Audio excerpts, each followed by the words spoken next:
Welcome to Extraterrestrial Reality. The UFO cover-up, right from the start, was a really bad idea. It's still a bad idea. The cover-up in itself is a bad idea. The governments of the world that have engaged in the UFO cover-up, who keep the information about the extraterrestrial presence away from the people, from the public, from letting them know about the reality of the situation. By doing this, it puts regular people all over the world in a bad position, potentially. And that's what I want to talk about today. Now, I said before in the past that when government officials, like here in the United States, for instance, back in 1947, which a lot of people believe that's when the United States officials realized that the answer behind the flying saucers was intergalactic, that there were beings coming here, that there were the pilots of these craft are obviously not human, and that they were alien creatures. I could understand why at first they might have wanted to keep that a secret. I mean, in 1947, for instance, it was only 9 years past the Orson Welles War of the Worlds broadcast that caused a lot of people to panic. So it was understandable at first, but at some point as the years went by, the government, the United States government, and also other governments of the world, I am certain that other governments of the world know about this too. And after several years into this phenomenon, I am sure that allies had gotten together, like United States allies. There were most certainly some secret discussions with Canadian officials, with British officials, with all different officials from all different countries that talked about this secretly. There's no question about it as far as I'm concerned. There would have had to have been, right? But at the same time, as time went by, it was the government officials in all these countries should have stepped forward and told the truth about the extraterrestrial reality. Because by not doing this, it basically let everyone out there in the world, the people that they're supposed to be governing, right, let them just on their own without any sort of information about this reality whatsoever. And still to this day, there's a lot of people out there who just don't believe in this. Now, people are starting to come around, I think, particularly because of what started in 2017 with the release of those leaked videos from the Pentagon.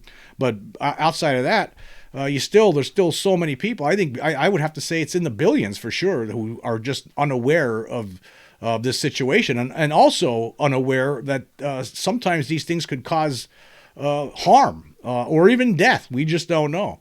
And I think people need to be aware of this. Like if some ignorant person who never thought about UFOs or aliens comes across a landed craft somewhere, perhaps that could happen. It has happened over the years. Sometimes they'll go near it, and then sometimes that turns out to be not too good of an idea. And then there's some people who are just completely unaware of this, and next thing you know, there's something strange happening to them. They get abducted or by extraterrestrials. They have no idea what's happening, and they're scared, and they don't understand. They never heard of anything like this, and the next thing you know, they're trying to educate themselves about what potentially could be happening to them, and then they realize, wow, extraterrestrials are here. That is real. And see, that's not fair. It's really not fair. It's like, you see this in a lot of movies all the time. Officials learn of some impending danger, but you hear them saying amongst themselves, "Oh, we can't let the public know about this. Oh my God, can you imagine the panic?" Like, it reminds me, there's a movie from the 50s called Tarantula, where this tarantula that keeps growing. It was injected with this radioactive nutrient by these scientists that were working in this secret laboratory in the desert, and this thing keeps growing. And I'm not going to get into the whole story, but this tarantula escapes from the laboratory when there's a fire, and it's believed that this thing was killed along with all these other enlarged creatures that were getting injected with this nutrient. But anyway, that tarantula gets away, and it keeps growing bigger and bigger. And it starts eating people. All right, it actually goes after this. There's some rancher who finds all his cattle are slaughtered, and they're just bones laying there. And there's all this. There's this big puddles of venom. Nobody knows really what it is. And this guy ends up getting eaten alive by this giant tarantula. And then two guys driving around in a truck in the middle of the night on some back road somewhere, they get the tarantula picks up the truck, throws it, and then eats them guys alive too. So But then when officials find all this wreckage and these dead bodies and these bodies that are now just skeletons because the tarantula liquefies their skin and then sucks it up, they find this, but they decide, hey, we can't tell anybody this. You'll scare half the countryside. So they don't tell anybody about it. But as you watch the movie, you see by not telling anyone about it, not alerting them to this potential creature that's walking around the countryside, by not telling anybody about it, you're putting them at risk, putting everybody at risk when you should have been saying, hey, there's something going on here. Maybe everyone should stay at home until we figure out what it is. But because they don't do it, because they think, oh, we can't tell everybody, we'll scare half the countryside. Well, what happens next is there's two old guys just hanging out outside somewhere, and next thing you know, the tarantula comes and they get eaten alive. If they had known, if had the officials in charge put out an alert, then those two old guys wouldn't have got eaten alive by the giant tarantula. Now, of course, that's all nonsensical fiction, of course, but it's just an example of how government officials think, and that's how they do think a lot. When something is too strange or too scary to them, they think, well, we got to keep it secret. We can't tell anybody about it. Well, we better just keep this under our hats until we know what's going on. And I think that's probably what's part of what's been going on all these decades, is that we can't tell anybody about this. We don't even know what's going on yet. They probably don't know what's going on, or maybe they do, but whatever the case, they should have told the truth a long time ago. Because every now and then you hear of cases where people go up to a craft and they touch it, and they get burned or they get injured because they don't know any better. If government officials would have come out a long time ago and just admitted to the truth, yeah, there's extraterrestrials here. I guess this is the way the universe is. I mean, they're coming here. We don't know how many are coming here. We don't know what's going on. We don't know what they're up to. They're probably just observing us. But we recommend that if you come across one of these craft that's landed, get away from it. Don't go near it. And what happens? They don't do that. They pretend it's all silly and nonsense. And anyone who talks about seeing UFOs or encountering extraterrestrials, they're all crazy, or they're crackpots, or they misidentified what they're talking. They made a misidentification, or they had hallucinations, or whatever. It's all stigmatized. So, but then when it really does happen, they don't know any better. For instance, there was the case in Canada. The Falcon Lake incident. I want to just mention this here. This was an incident that happened back in the 1960s. This was a guy named Stefan Michalik. And here's an article from CBC. It says, Falcon Lake incident is Canada's best documented UFO case, even 50 years later. Now, this article was from 2017. It says, Stan Michalik can still vividly remember when his dad came home sick and injured after something happened in the Falcon Lake woods in Manitoba on the May long weekend of 1967. It was something that put his family life into upheaval and remains one of the world's best known UFO encounters. I recalled seeing him in bed. He didn't look good at all. He looked pale, haggard, said Michalik, who was 9 years old at the time and was allowed to see his dad for a couple of minutes on the day after what soon would become known as the Falcon Lake incident.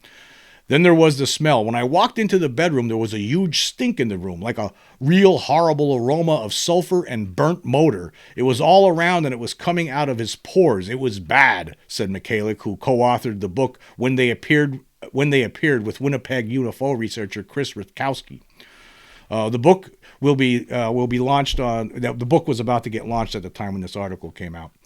Anyway, he says, I was very afraid. My dad had been injured and I didn't know anything about it, Michalik told CBC News in recalling that Saturday 50 years earlier. Within a couple of days, however, not only did he know more, but so did much of the public. The story about his dad being burned by a UFO ran in the Winnipeg Tribune newspaper, and that's when everything pretty much hit the fan, Michalik said. Stefan Michalik was an industrial mechanic by trade and an amateur geologist who liked to venture into the wilderness around Falcon Lake, about 150 kilometers east of Winnipeg, to prospect for quartz and silver. He had staked some claims the prior year and set out on the May long weekend in 1967 to explore some more. But on May 20th, 1967, Stefan was near a vein of quartz along the Precambrian shield in the area when the 51-year-old was startled by a gaggle of nearby geese that erupted into a clattering of honks. According to his accounts, as reported in newspapers at the time and since repeated in books, magazines, and on TV shows, Stefan looked up and saw two cigar-shaped objects with a reddish glow hovering about 45 meters away. One descended, according to Stefan's account, landing on a flat section of rock and taking on more of a disc shape. The other remained in the air for a few minutes before flying off. Believing it to be a secret U.S. military experimental craft, Stefan sat back and sketched it over the next half hour. Then he decided to approach, later recalling the warm air and smell of sulfur as he got closer, as well as a whirring sound of motors and a hissing of air. He also noted a door open on the side and a bright lights inside, and he said he heard voices muffled by the sound from the craft. He said he called out, offering mechanical help to the Yankee boys if they needed it. The voices went quiet but did not answer, so Stefan tried in his native Polish, then in Russian, and finally in German. Only the whir and the hiss of the craft responded. He claims he went closer and noted the smooth metal of the ship with no seams. He then looked into the bright doorway, pulling on the welding goggles he used to protect his eyes while chipping at rocks during prospecting. Inside, Stefan said he saw light beams and panels of various colored flashing lights, but could not see anyone or any living thing. When he stepped away, 3 panels slid across the door opening and sealed it. He reached to touch the craft, which he said melted the fingertips of the glove he was wearing. The craft then began to turn counterclockwise, and Stefan said he noticed a panel that contained a grid of holes. Shortly afterward, he was struck in the chest by a blast of air or gas that pushed him backward and set his shirt and cap ablaze. He ripped away the burning garments as the craft lifted off and flew away. Disoriented and nauseous, Stefan stumbled through the forest and vomited. He eventually made his way back to his motel room in Falcon Lake, then caught a bus back to Winnipeg. He was treated at a hospital for burns to his chest and stomach that later turned into raised sores on a grid-like pattern, and for weeks afterward he suffered from diarrhea, headaches, blackouts, and weight loss. Now, I'm not going to read the rest of this article. There's a lot more to it, but you can see now, had Stefan been warned by government officials back in the day, then he would probably have stayed away from this craft. He would not have gone near it. But he wasn't, because the governments at that time pretended like there was nothing to this. They still do, for the most part. They don't admit to this extraterrestrial reality. And so this poor guy goes up there and he gets these horrible burns that he suffered. This was something that affected this guy for the rest of his life. But he wasn't previously warned by the government officials who are in charge, who are supposed to tell us about things out there we're not supposed to, we might want to stay away from if we run into them. But because it's all nonsense and misidentifications and hallucinations and information from people who are crackpots, well, it's not real then. So when this guy sees it, he actually thought it was some kind of an experimental craft. But that's the issue that I have with this, because, and then you have all the people who have suffered throughout the years in other fashions, because they went public with events that they experienced with regard to UFOs and or extraterrestrials. And when they come out and they talk about this, and then they're ridiculed and their name is dragged through the mud, you have people on TV laughing about them. They're all the people that they know within their orbit. Some will start thinking they're crazy or he must be nuts. Oh my God, he said he saw a UFO and aliens. Boy, that guy's crazy. That's because the government let everyone down by keeping this a secret for all these years. That's what it is. I am certain that Canadian government officials, certain government officials, they have their own little secret group, I'm sure, just like the United States has, and they're all in on it together. And they've all been working on this, studying this issue privately, secretly for decades. And that's what's going on. And unfortunately, this is the end result. The people, the citizenry, in the end, are the ones who suffer over the years because of the cover-up, because government officials have acted like there's nothing to it. You know, it all started back in 1953 with this CIA Robertson panel that got together. They got the CIA, got all these scientists got together because the CIA was concerned about how UFO stories were affecting the public. So they decided that we're just going to go debunk. We're just going to, from this point on, we're going to debunk everything and just act like there's nothing to it because we don't want the public getting out of hand. And that's how it's been. It's been like that for decades, and it's starting to change. I think that, you know, over recent years, of course, as we all know, things are starting to change. But the cover-up still is in place. They haven't told us the truth. They have not come out and told the public the truth about the extraterrestrial presence. I think there's things coming here from all over the place. If you read all the stories and you hear all the different accounts, apparently there's beings from all different worlds stopping here every now and then, checking things out. There's a presence here that seems that's staying here for whatever reason. It seems like the prevalent alien encounters are always greys, reptilians, and insectoids, and they're up to something, right? And so what? If whatever they're up to, there's nothing we can do about it. I mean, with the government coming out and telling the public, "Hey, look at this is the story. Okay, there's other life out there. It's stopping here sometimes. Some of this life apparently is here, and they're here for a long time now. They're up to something. They could tell us the truth about is there a hybridization program? And even if there is, we can't do anything about it. So what? It's all part of this existence that we are all experiencing together. If that's the reality, then that's the reality, and the world just needs to get on with it. There's nothing we can do about it. You know, a lot of people say a hybridization program is a bad thing, and they're trying to take us over. Well, for all we know, maybe it's a good thing. We don't know what they're doing. We don't know what the end game is for these beings that are here, the ones that are seem to be manipulating humankind in the shadows and secretly, covertly. We don't know what they're up to, and there's nothing we could do about it anyhow. And that's okay. That's okay. The government needs to just come out with this and just tell them, just lay it all out. This is what's going on. Yes, there are extraterrestrials coming here. There is life from other worlds. Obviously, we don't know how much is coming here. Whatever they got, they need to relay that information to the public. And also to say, hey, if you come across one of these things that's landed somewhere, don't go near it. You could get hurt. That's the kind of advice that the government should be giving people. Not this, oh, there's nothing to it, and then just let people out on their own. They'll see something, and then they can't say anything about it because if I do it, people think I'm crazy because this ain't supposed to be real, right? So some people will keep it, internalize it for the rest of their lives, and then other people will say, you know what, I don't care, I'm going to tell people. And then they tell people, and the next thing you know, they're getting harassed for the rest of their lives.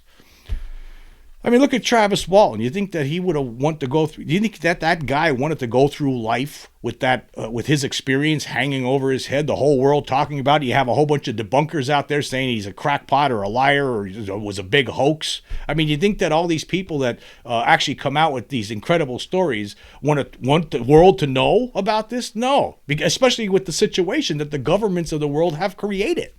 Of course, the main reason, as we all know, is that all of these governments, I'm sure, not just here in the United States, I would imagine the United States and its allies all know about that reverse engineering program. No, not all. I mean, there's just certain elements within each of these governments that know about it because it has to be secret. It has to be, and it's all compartmentalized, and there's only certain people who know certain things about it. But there has to be a collection of some people within all these governments that know everything.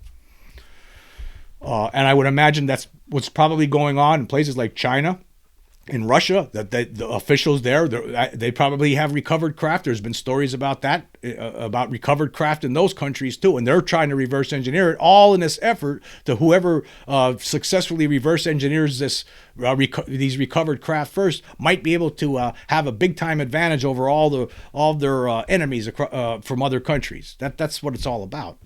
So they think that's why we need to keep it secret because that's national security. I don't agree with that. And I don't see why anybody should agree with that. I think it's okay to keep the reverse engineering discoveries secret, but you can't keep this reality. You just can't keep it bottled up forever.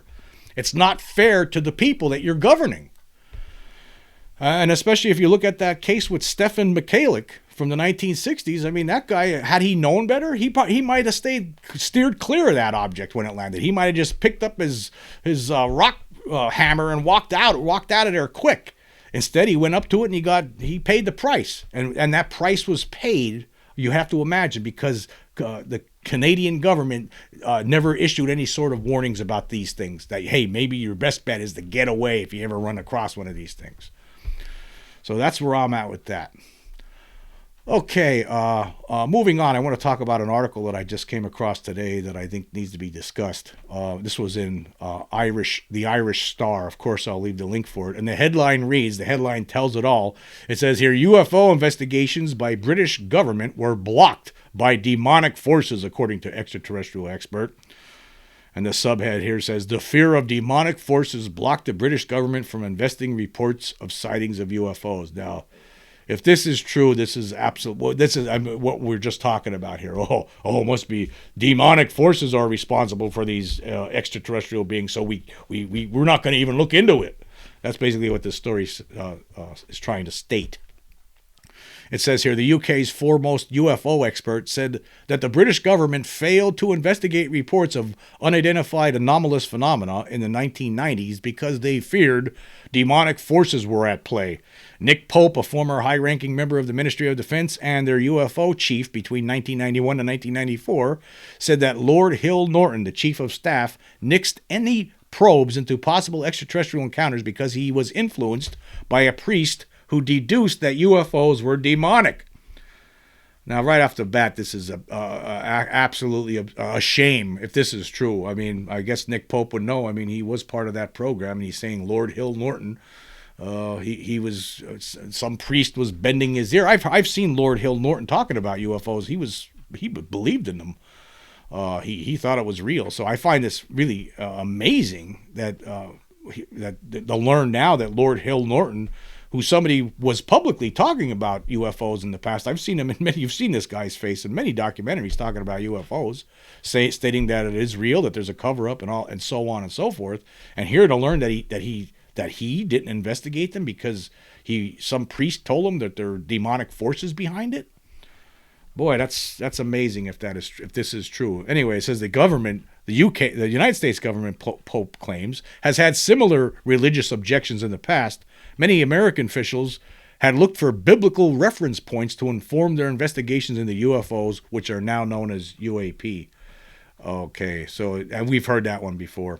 And it does get into that here, this article. Of course, Luis Elizondo has talked about this, that there's some people within the Pentagon who don't want the public to know about UFOs because the idea of extraterrestrial civilizations goes against their religion. So we're going to pretend that it doesn't exist because it goes against some people's religions. That's absolutely insane, bat crap crazy. I'm trying to keep it at a GPG level here, as you can see. Anyway, here's a direct quote from him.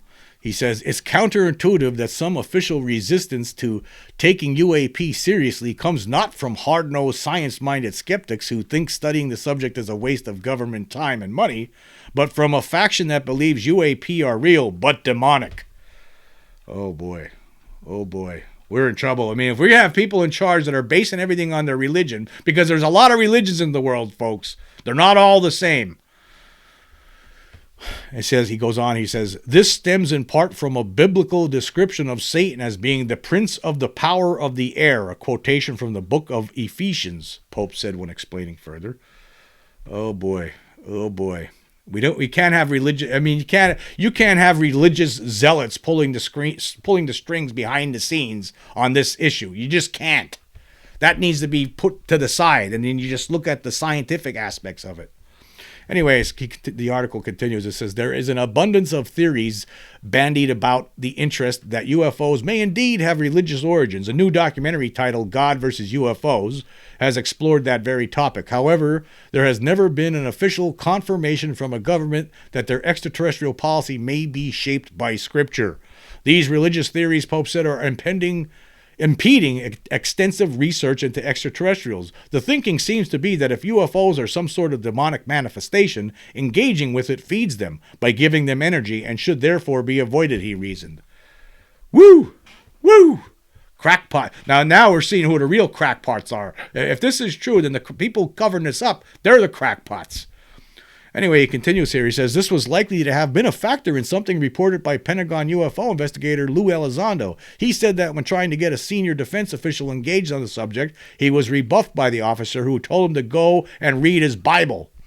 This line of thinking, Pope says, emerged from the United States and eventually became the school of thought among many governmental officials in Britain. I saw a similar thing in the UK when the former Chief of Defence Staff, Lord Hill-Norton, who I briefed on several occasions, fell increasingly under the influence of a maverick priest, Paul Inglesby, who believed the phenomenon was demonic. So you have some priest who's bending Lord Hill, the chief of the defense staff, Lord Hill-Norton's ear, and telling him it's all demons. It's all demons, man. Don't look into it. Don't look into it. It's the devil. Wow. Reverend Inglesby is a World War II veteran who served in the Navy. During the war, he became extremely ill and suffered from hallucinations, including an out-of-body journey to Mars. And this colored his views on extraterrestrials. So we basically have a real crackpot who was telling the Minister of Defense in the UK, a literal crackpot here, right? Telling the Minister of Defense in the UK that, hey, it's all demonic. Don't look into it. After his service was up, Inglesby joined a church where he would become an influence on figures such as Earl Mountbatten, the uncle of Prince Philip. This influence, Pope believed, proved malign in the context of getting the British government to throw their weight behind UFO investigations. Pope says this was particularly unfortunate because Lord Hill-Norton was arguably the leader of what might be called a believer faction in the establishment. See, okay, that's like he was. You see a lot of old documentary footage where he's talking about this. I'm assuming all this stuff where this priest bent Lord Hill-Norton's ear happened after he made those comments. Anyway, here's Pope continues. He says, he tabled numerous questions in Parliament about UAP and was pressuring defense ministers to release information on UFO cases such as the Rendlesham Forest incident. Yes, he was pressuring those people. But unfortunately, this Inglesby steering him away from a defense and national security focus and towards a religious interpretation of UAP was an unwelcome distraction and something I fought hard to counter. Unbelievable. Anyway, it says here, it finishes up, it says the Rendlesham Forest incident refers to Britain's most notorious extraterrestrial sightings. Starting on Boxing Day, December 26, 1980, there were 3 days of sightings of scorch marks and broken branches attributed to a craft of unknown origin in the woods near a military base in Suffolk in England. Of course, that was the United States military base, and we all know the story of Rendlesham Forest, and I'm not going to repeat it here today. But unfortunately, it looks like some people behind the scenes that have been responsible for this cover-up, responsible for not even investigating them in this case, and staying away from them, they feel that we better not even look into it because it's the devil. It's the devil that's sending these craft here. It's not real. It's a manifestation straight out of hell. So look at here's what we got. Here's what we're dealing with. Let's all put it into perspective here. On one side of this equation, there's many sides to this. Okay, we have some people who know that this is real, that want more information, want the government to come clean. And on the other part, we have government officials stating that it's all hallucinations and nonsense, and really behind the scenes they know it exists, but they think it's a manifestations from hell, right? Then you have other people, just straight up debunkers and skeptics who are running around thinking they know everything, astronomers, whatever, all these people thinking that they know everything and that there's nothing to all of these tens of thousands, hundreds of thousands, who knows how many different cases there are at this point. There's nothing to it. It's all nonsense, and there's all reasonable explanations to it. So we have two different factions basically living in some sort of a fantasy. One that thinks it's from hell, another one that thinks there's nothing to it, and then you have the third part of this pie where it's everyone else who understands that, yeah, there is something going on to this. And I guess you would have to say there is a fourth part of this pie. It's all the other people who are completely oblivious to this phenomenon and know nothing about it because of the crackpots keeping the secret behind the scenes, the crackpots in the debunker field, and because of those kind of people, those elements, that affects another portion of the pie, which is completely oblivious to this entire phenomenon. Wow, we got our work cut out for us, don't we? I mean, if that is still what's going on behind the scenes, and of course, like even like Nick Pope states there, like he points out about Lou Elizondo had the same sort of experience behind the scenes, getting told, "Hey, we can't do this because it goes against my religion." So yeah, forget about it. It's demonic. It's a manifestation from hell. So let's just pretend it's not real. Let's not tell anybody, and you keep your mouth shut too.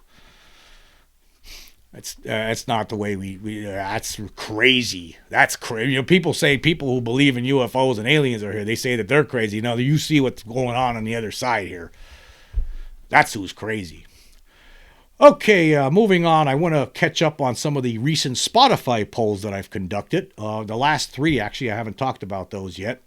For the episode, The Astronomy Community Needs to Face Reality, I asked this question: why do the top names in astronomy always seem to act as UFO debunkers? So far, I have 72 votes, and there's still 24 days left. Okay, one person, or 1.4%, says stupidity. Two people, or 2.8%, say fear of extraterrestrials. 7 people, or 9.7%, say common sense deficiencies. Yeah, that's possible. It could have deficiencies in their common sense departments, in the way it functions inside their brain. There could be issues there. It could be some sort of a blockage. 8 people say, or 11.1%, say complicit in cover-up, that some of them are complicit in cover-up. I could believe that. I most certainly believe that was the case with the astronomer Donald Menzel. He was a Harvard astronomer who it seems to turn out that we learned after he died that he had top secret security clearances, and it looks like he might have been part of Majestic 12. So yeah, I believe that some of them sometimes are complicit in the cover-up, and sometimes I wonder maybe Carl Sagan might have been. Okay, 24 people, or 33.3%, say fear of stigma. Yeah, I would imagine that does have to play a part in it.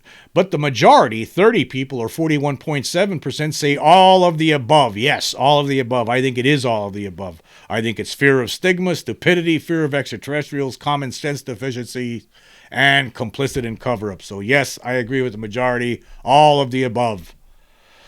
Okay, for the episode, The Mysterious Planet X, I asked this question: do astronomers who confidently dismiss the assertion that there is ET life visiting Earth suffer from the Dunning-Kruger effect?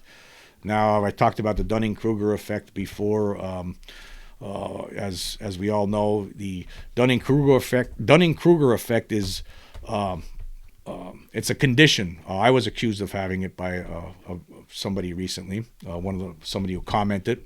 It's a cognitive bias in which people with limited competence in a particular domain overestimate their abilities. Yes, some people do suffer from the Dunning-Kruger effect. There's no question about it. Some of these astronomers. That's my belief. But let's see what the poll says. 13 people, or 23.6%, say no.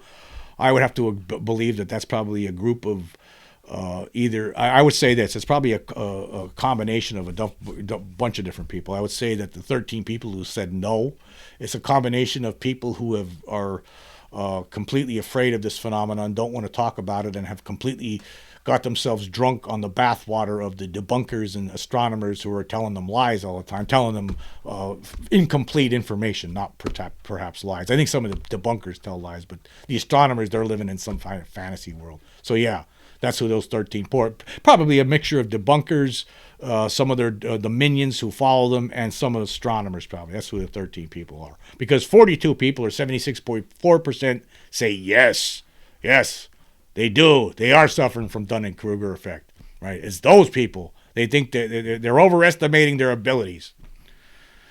Okay, for the episode Weird Aliens, Weird Encounters / Planet X Update, I asked this question: of the 3 weird alien encounter stories presented, which one is the weirdest? Now, of course, in that previous episode, I talked about these 3 really weird encounters that people have had with extraterrestrials. And one person said the fanged humanoids of Khufu was the strangest encounter. That's 4.5%. 3 people, or 13.6%, say this 2013 Florida backyard alien encounter was the weirdest. One person, or 4.5%, say the Fence House's doll aliens encounter from 1976 was the strangest. But 17 people, or 77.3%, says they're all weird. Yes, all of them were weird.